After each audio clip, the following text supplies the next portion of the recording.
Competitive bodybuilding is a sport that takes extreme dedication. We are going to take you through the lives of these athletes, intense workouts, dietary struggles, and lifestyle commitment. Experience the challenges they face with their family, coaches, and work. This is Angles Health and Fitness TV. This week on Angles Health and Fitness TV, we meet the crew of NPC Miles Production to find out what it takes to put on these shows. And later, we will highlight some memorable moments from the natural Western USA.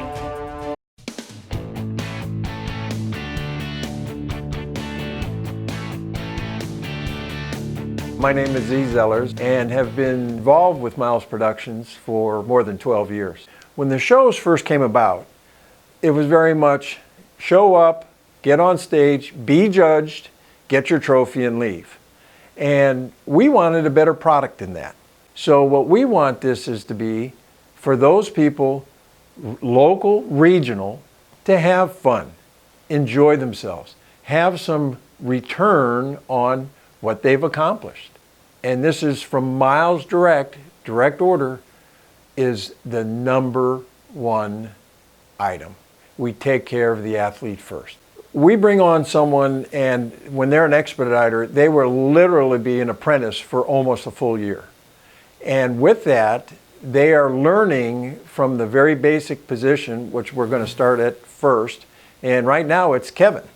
Kevin and Bailey are two expediters who are our chasers. And we love to use the term, it's like herding a group of cats. So you get more than 3 cats in a room and you're chasing them everywhere. And one of the funniest situations we always have, and we'll track you down in that theater and find you eventually, but it's notorious that we will look for someone, we tell them to remember their name, their number, and the first event they're in, and they'll literally be 10 feet away from us, we'll be screaming their name, their number, and they'll turn around and look at you and say, "Oh, are you looking for me?" They just go carb depleted, brain dead. And any trainer and any athlete totally understands that in the fact that you need to be handheld and guided all around. So Kevin and Bailey chase them down and line them up. Leanne, who is, quote, at the mic, she is directing what needs to be done by the two expediters. From Leanne, she'll ensure that all the athletes are there and in proper order. She'll then bring them to myself, who I do the stage prep. From there, I cross-check, ensure everyone's still there. Minor things happen. I've had people ready to go on stage and a suit breaks. And actually, it's nothing, everybody takes it very calmly, but someone's standing there going, "I need to go get a new suit." And it happens. Once everybody's prepped, we'll give it to Brian, and Brian is the stage manager. He runs the stage, the flow, the timing, and he coordinates with the MC. We have some of the most outstanding MCs in the United States. Felicia Romero, Marty Velasco-Hames, we have John Jay from FM 104.7. But one thing about our entire staff is that everyone has either been a competitor, a trainer, or competed in some way, and it kind of brings the family closer together. So by everyone knowing their area of responsibility, learning the person from behind and in front of them, it helps the flow of the show. Hey, Vincent VJ Hills, a competitive bodybuilder. I have a bodybuilding show and a podcast. I help Miles in the NPC here in Arizona, backstage with the weights, setup, paper, keeping the pump-up room clean, and also at registration, making sure the athletes have their NPC card, make sure they have their registration forms, and just kind of direct them through the registration process and making sure the athletes know how special they are. You know, some of the funny things that happen is, you know, you see it in every show. If they don't win the overall, they don't win their class, they don't make the top 5. You hear a lot of F-bombs backstage. Maybe somebody makes the top 5. They thought they should have won their class. They got 4th place. They walk off stage and they kick their trophy over on the stage and just walk off because they don't agree with the judging. It's not all negative backstage. I mean, you see a lot of little altercations. It's competitive. You have a competitive thing, and it's the one sport where there's no physical contact. So there's a lot of little bit of pose downs going in. I know that when I competed here last in Arizona, I was grabbing different athletes from different classes because I pretty much knew I won my class. I'm like, hey, come over here and pose with me. And they get in the mirror with me. I'm like, okay, I got you. And so there's some competitive stuff going on. That's all in good fun. Sometimes you'll see the trainers and the coaches. They usually all get along really well, but every once in a while you'll have a coach that's kind of meddling in somebody else's athlete, and that can be major drama there. Luckily, luckily everybody polices themselves. I don't have to get in the middle of coaches and break up anything like that. It's nothing like that, but we're all pretty much, you have a gentleman's agreement back there, but people lose their numbers. They're supposed to be up on stage and they didn't go on stage. You have people that come off stage and they're emotional about what happened, and just to be there, for them. Hey, what happened? Hey, I've been there before. The judging is very subjective. I usually just want to reassure the athlete. They feel stupid for losing their number. Oh my gosh, it happens every show. No big deal. We'll get you a new number. Let's go see Z, and we'll go get you a new number. And just different stuff like that. Answering questions. A lot of the times it's the answer is on the wall. Hey, what time am I going up? Well, right here. Take a look right here. Oh, okay. So a lot of pointing people in the right direction.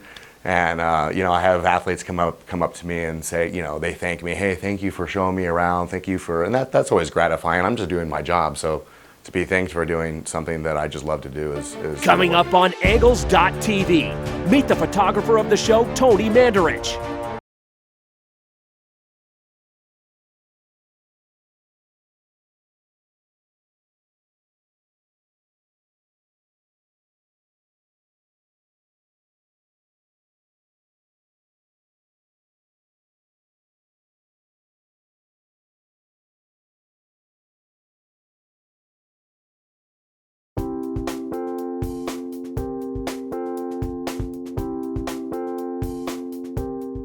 Hi, my name's Tony Mandarich. I'm a professional photographer and I do all the photography for Miles Productions and the NPC. Shooting a show is interesting because there's not much creativity to it for a photographer, because it's just, you shoot on stage and you get your camera set up, with the lighting so it looks right and the color temperature and all that.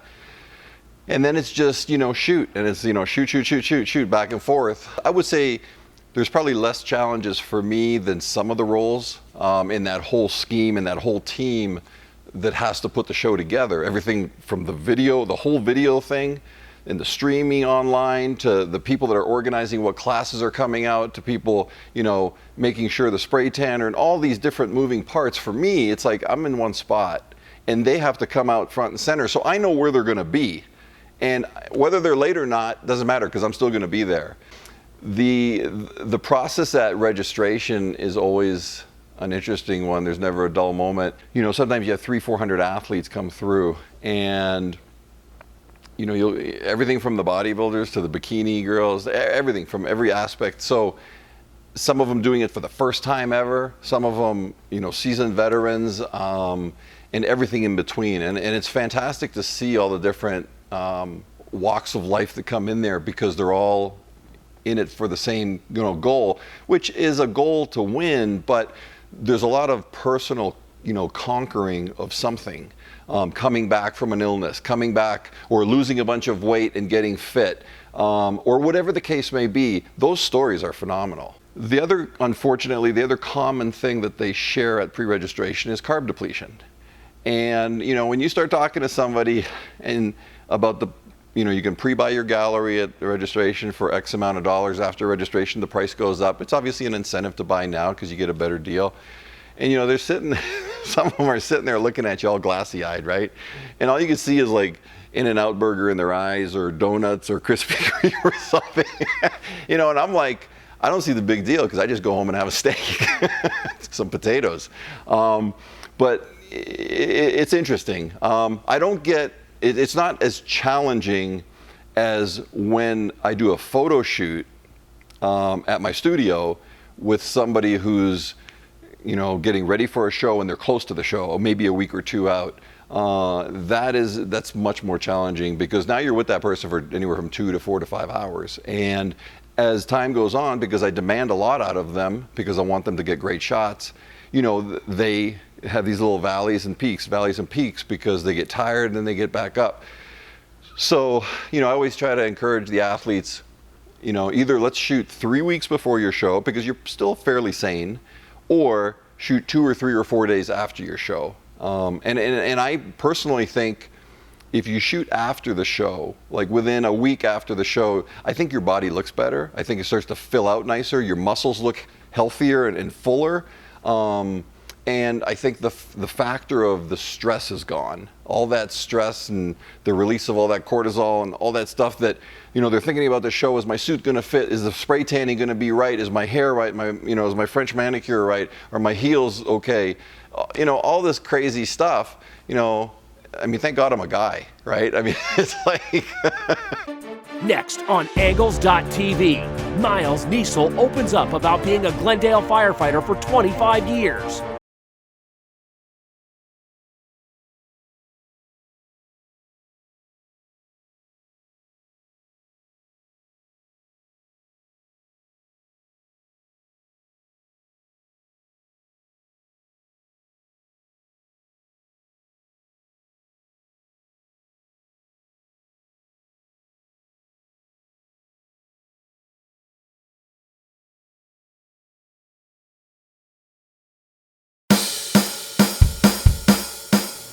I tell you, that's how I balance my life out. A lot of you don't know, and it's really kind of funny because I do compartmentalize my life a little bit. And a lot of people are surprised to find out I have a career other than being the promoter and the chairman for the state of Arizona at the NPC. I have been a firefighter for the city of Glendale, a professional firefighter for 23 years plus. It has been an amazing, amazing career. I've seen all sorts of beautiful things out there, and I've seen all sorts of tragedy out there. And I'm going to talk about that for a second. It's amazing, too, the job of being a firefighter, just how demanding it is sometimes. And there's things that happen to us we don't realize. And I'm actually going to tell you a cool story. And I'm trying not to get emotional. As you know, some of you, I get pretty emotional. But here's a cool story. And I was in Verizon, about a year ago, about a year and a half ago. And a lady came up to me and she goes, "Hey, you're Miles, aren't you?" And I go, "Yeah." I go, "How you doing?" Talking to her, and I'm thinking, is she an athlete? And how do I know her? And she goes, "My son is Tristan." And I went, oh my gosh. About 5 years earlier than that, Tristan was run over by a vehicle. And you ever heard the expression, knocked off out of your shoes? That's not an expression. Well, it is an expression, but it's a true expression. You can hit so hard that your shoes stayed where they were. And this little boy, I think is like 8 years old, 7 years old, was hit by a car, walking to school, literally knocked him out of his shoes. We get the scene that a car versus pedestrian. So me and my fellow firefighters, we get there, and Sean, Tom, Will, and myself get off the truck, and we see a pair of shoes in the street, and we see a car, good 50 yards beyond the shoes. And we went, oh my gosh, this is not going to be good. We went there. This little boy was alive, and he was trapped into the car, being burned by the exhaust, and was dragged down the street. And talk about adrenaline running, that sort of thing happening. And Sean offered, says, guys, just like the academy, we all knew what that meant. And we practiced in the academy for the 16 weeks we were there. And we all got down in the squat position. And by the way, I did all the muscle. I always tell the guys, merely window dressing. I did it. But anyway, 3 of us got in a squat position of a compact car, but a medium-sized compact car. I don't know, what, 2,800 pounds, something like that? At least 2,500 pounds. And got in the squat position and lifted the car up in the air like a deadlift. And one of the other guys, I forget which crew members did, carefully, with ceasefire precaution, pulled Tristan out underneath the car. And we set the car back down. I guarantee if you asked us to do that again the very next day, and Tristan wasn't underneath there, we couldn't have done it. It was amazing what the body can do, and amazing how God can give you strength and put that upon you and be able to do those things when it comes time to do it. It was truly, truly an amazing experience. But we end up on all sorts of news channels. We're on CNN, Fox News, which I love. We're on major news channels around the country, local news channels. The newspapers did stories on us and all that. It was a big deal.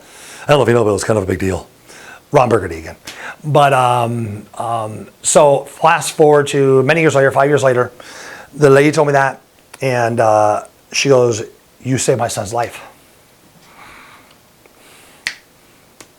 I told you I was going to get emotional. There's so many emotional triggers that pull sadness, but then there's really cool emotional triggers that pull happiness. And me and that mom hugged each other in the Verizon store and cried. It was a beautiful cry. It's a relief of attentions of 20 some odd years of seeing death and saving lives and fire and all sorts of things and trauma, beautiful things and sad things, and all the emotions kind of came out in that store with that lady. And you don't realize what this job does to you, how it can bring out those emotions, and that we keep things suppressed, good feelings and bad feelings. And that was an amazing time. And I will never forget that for the rest of my life. And it was one of the few times that we cried with positive emotions with a positive outcome. Usually when us firefighters think about things, we're interviewed about drownings and things like that, it's a cry of sadness, but that was a cry of happiness. And that's the awards of being a firefighter. And I just want to share that story with you, that there's a lot of good things about being a firefighter. I've been very blessed to be able to have that career. It's been 23 years plus. I have another 5.5 to go. I'll have 30 years altogether. I don't know if that 20, something like that. You do the math. I think I screwed up, but I'm gonna put 30 years altogether. So people always ask me, "You're gonna quit the fire department?" No. I love what I do. I love the guys and gals that go in the fire department. It's been a huge blessing. So with that said, I do that, and I spend 56. A lot of people don't know this either. An average work week for a firefighter, professional firefighter, is 56 hours a week. That's what we work. That's our schedule. We're on the 24 on and 48-hour shift. But I'm busy. I'm a busy cat. I like it. We're very involved in a lot of different things in our life. Mondays I try to reserve for a men's Bible study. Sundays we go to church. And then Tuesday, the rest of the week, we are on the wrestling mats. We're doing NPC stuff. We go to track and field. Me and my boy are in the gym. We're starting to train. And my son, pound for pound, freshman high school, is kicking my butt right now. So he's making me train harder. Squatting for the first time in a couple of years. So yeah, the question was asked, what do I do?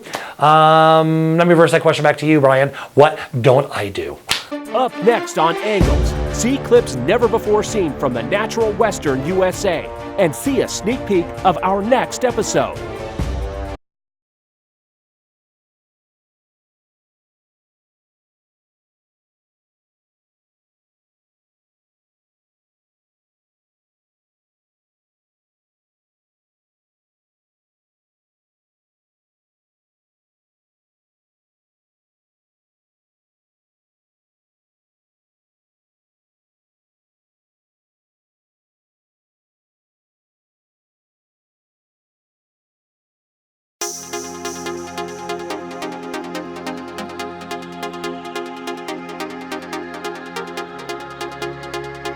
I'm a big fan. I think that what these athletes do, it's incredible. The willpower that they put themselves through, it's amazing to see all these guys and girls and what they do to themselves. I could never get up here. Not true. Especially in a Speedo with my little junk. Not true. You know, you feel like you're not all there. I remember my last peak week, I had my shaker cup full of my protein, and I was leaving the gym, and I went to shake it, and I forgot to put the lid on. Come on. Vinny, go to the back of the line. You're supposed to watch the judges all the time. The minute you walk out, you always got to keep your eye on the judges. Not a Speedo costume, right? I remember I got yelled at by a bodybuilder one time. It's a posing suit. Yeah, that's it. Yeah, it'll look like I'm smuggling grapes if I come up here. So. And the shower, it's like an Oompa Loompa blew up. Go to the back of the line. You're supposed to look at the judges when you walk out. Yes. Next. Next. La la la la. Next. Never look down. Look at the judges. It looks like one just got murdered. It's like It's disgusting. And sometimes it doesn't, like, they're still orange. There's still orange on my car seat. There's still orange on my toilet seat.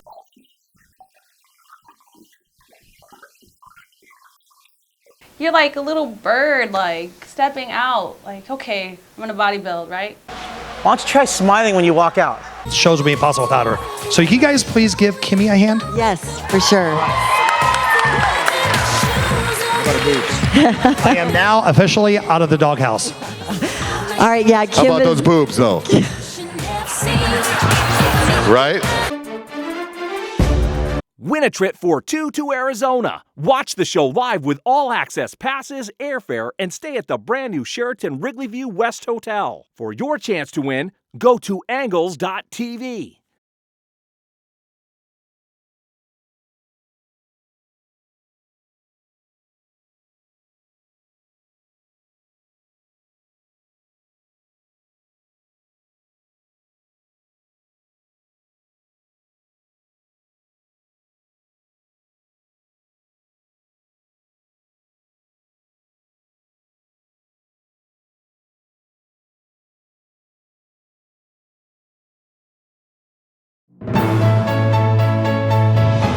Hi, I like that it's called Thunderdome, and it's this beach vibe. It makes no sense, which is perfect. That's the kind of radio show we have. Nothing makes sense.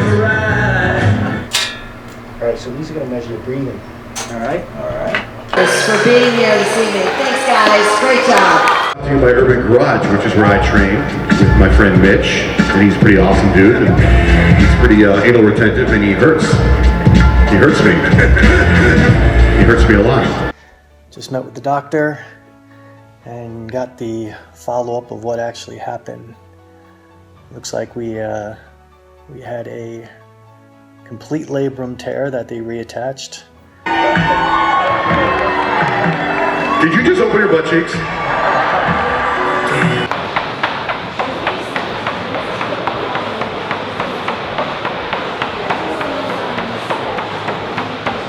How old are you? You look like a baby. 16.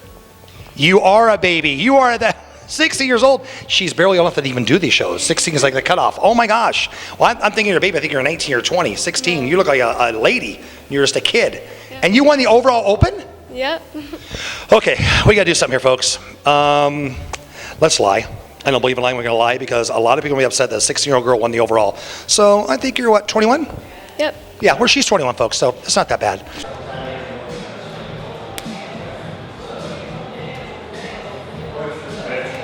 We get caught up in this world with too many things, worrying about where we're going to place and first and second, all that stuff. And here's a man with a son that has spina bifida, had 2 hip surgeries, and we got to stop sometimes. And what's the old expression? Smell the roses. And God's give us blessings of health and different things in our life. And we talk about with another competitor here tonight, as you guys know, that there's bigger things out here in these fitness shows, guys, and where we place and stuff. There's a lot of important things. So you're a well-rounded gentleman. Yes, sir. Thank you. You serve a country. You're serving your son, and like you say, you're going to be his caretaker for the rest of your life. And I love it. And that's what these shows are about. It's about family.